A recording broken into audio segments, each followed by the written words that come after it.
Welcome back to another technical deep dive here in the debug zone.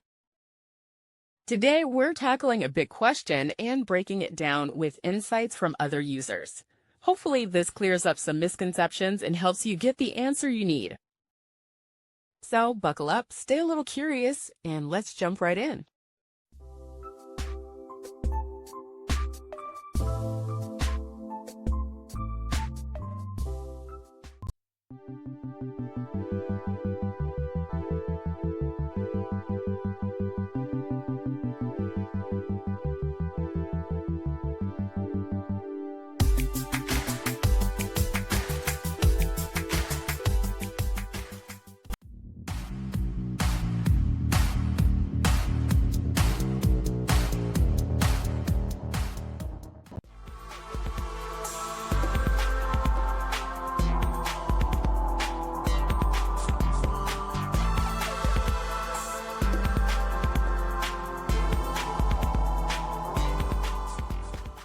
And that's a wrap.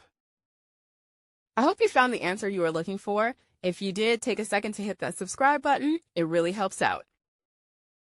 And let me know in the comments which solution worked best for you. See you next time in the debug zone.